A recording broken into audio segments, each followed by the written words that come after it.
Hello friends, কী অবস্থা সবার? আশা করি সবাই ভালো আছেন। আপনাদের দোয়া নিয়ে আমিও ভালো আছি। এখন বাজে 2:37 আমার এই বাইকের ঘড়িতে। আর এই ভর দুপুরে আপনাদের সবাইকে আবারও শুভেচ্ছা জানাই আমার এই নতুন ভিডিওতে। ক্যামেরাটা অন করলাম একটা বিষয় শেয়ার করার জন্যে, সেটা হলো যে গতকাল থেকে আমার পিজিডির ফাইনাল পরীক্ষা আরম্ভ হয়েছে।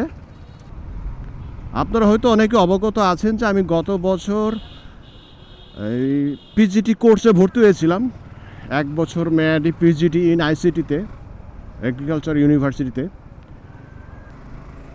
চাকরির পাশাপাশি, ফ্যামিলি পরিচালনার পাশাপাশি ইচ্ছা থাকলে স্টাডি করা যায়, নতুন কিছু শেখা যায়, পড়াশোনা করা যায়। এটা আবারও প্রমাণিত হলো। জানি না রেজাল্ট কি আসবে না আসবে, কিন্তু লেগে থাকলে কিছু শেখা যায়। আচ্ছা, প্রচুর জ্যাম ছিল, যে কারণে আসলে তখন ভিডিও থেকে হারিয়ে গিয়েছিলাম।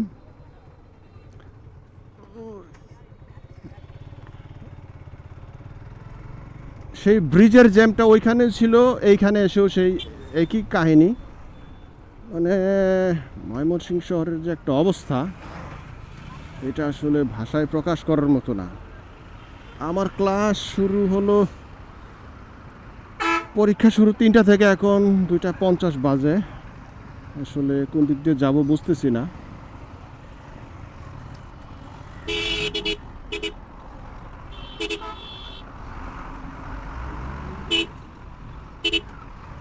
একটু দাঁড়াবো।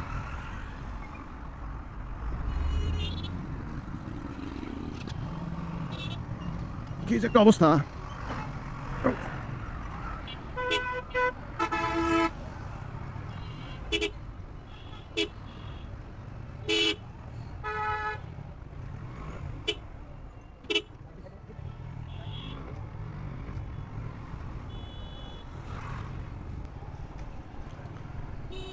ময়মনসিংহের এই শম্ভুগঞ্জ ব্রিজের এই মাথায় যখন জ্যামটা হয়, এই জ্যামের এফেক্টটা শহরের বিভিন্ন স্পটে, বিভিন্ন পয়েন্টে পড়ে। আর এটা নিয়ে কর্তৃপক্ষের উদ্যোগ আছে কিনা জানি না, মানে চোখে পড়ে না আর কি। আচ্ছা, ওইটা বিষয় না। বিষয়টা হলো যে আমি যাচ্ছি এখন আমার পরীক্ষা দেওয়ার জন্যে। আমার পরীক্ষা শুরু হবে 3টায়, এখন বাজে 2:52। জানি না কয়টার সময় পৌঁছাইতে পারবো। বিষয়টা আসলে ট্রাফিক জ্যাম না, বিষয়টা হলো যে এই যে আমরা যারা কর্মজীবী, আমাদের এই পেশাগত দায়িত্ব, পারিবারিক দায়িত্ব, পরিবারের দায়িত্ব, এসব পালন করার পরেও যখন আমরা যারা প্রয়োজনে নতুন কিছু শেখার জন্য, জানার জন্য পড়াশোনা করি, এটা কিন্তু একটা বড় ধরনের চাপ, একটা চ্যালেঞ্জ। এটা সবাই নিতে পারে না, সবার ভাগ্যে সুযোগও হয় না। আসলে আমি পরিবার থেকে বড় ধরনের একটা সাপোর্ট পেয়েছিলাম, যে কারণেই অনেক কষ্টের পরেও নতুন কিছু শিখতে পেরেছি।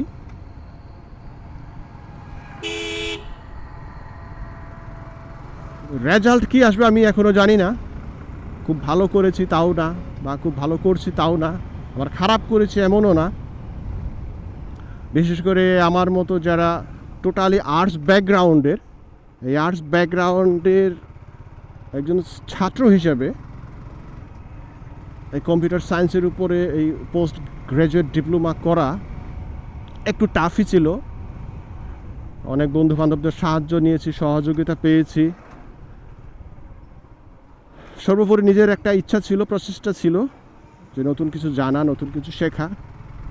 বর্তমান যে সময়, এই সময়টাতে আসলে এই টেকনোলজি বা এই ডিজিটাল মিডিয়া বা এই আইসিটি রিলেটেড যা কিছু আছে, সেটার সম্পর্কে যদি সম্যক ধারণা না থাকে, তাহলে চলাটা একটু কঠিন।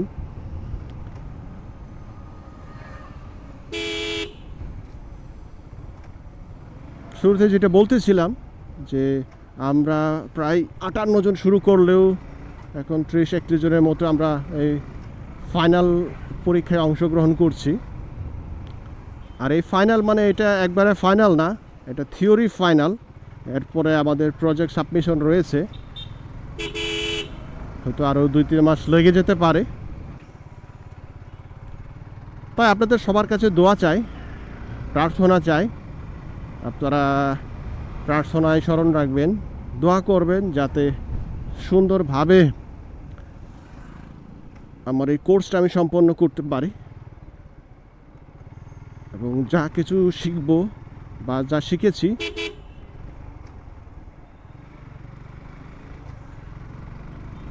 তা যেন ব্যক্তি জীবনের পাশাপাশি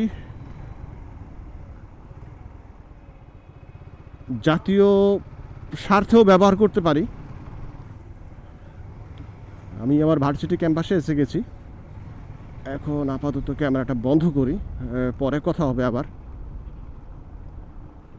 A few moments later.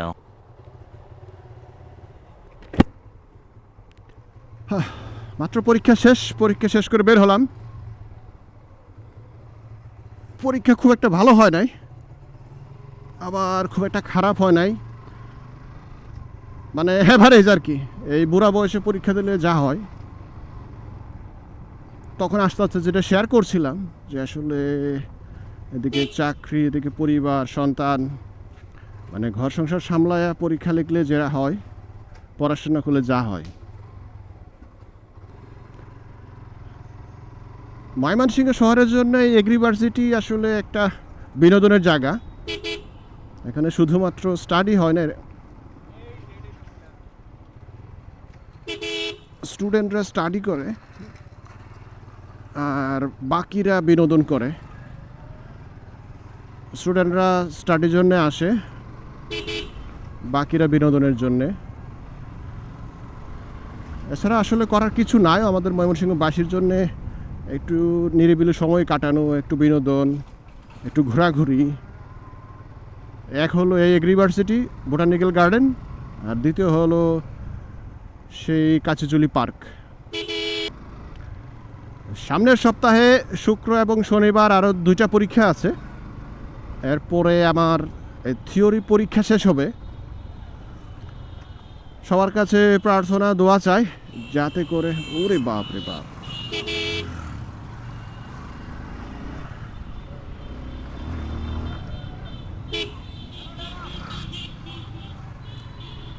টাকা ওরে আর টাকা পুরে। সো ফ্রেন্ডস, আজকে আর কথা বাড়াবো না, এখানে শেষ করবো আমার এই ছোট্ট ভিডিও। শেষ করার আগে সবার দোয়া চাই, প্রার্থনা চাই যাতে করে সুন্দরভাবে আমার এই কোর্সটা আমি শেষ করতে পারি। সামনের সপ্তাহে যে পরীক্ষাটা আছে, পরীক্ষা সুন্দরভাবে দিতে পারি, তার জন্যে শারীরিক মানসিকভাবে যাতে সুস্থ থাকতে পারি, সেই আশীর্বাদ সবার কাছে যাচনা করি।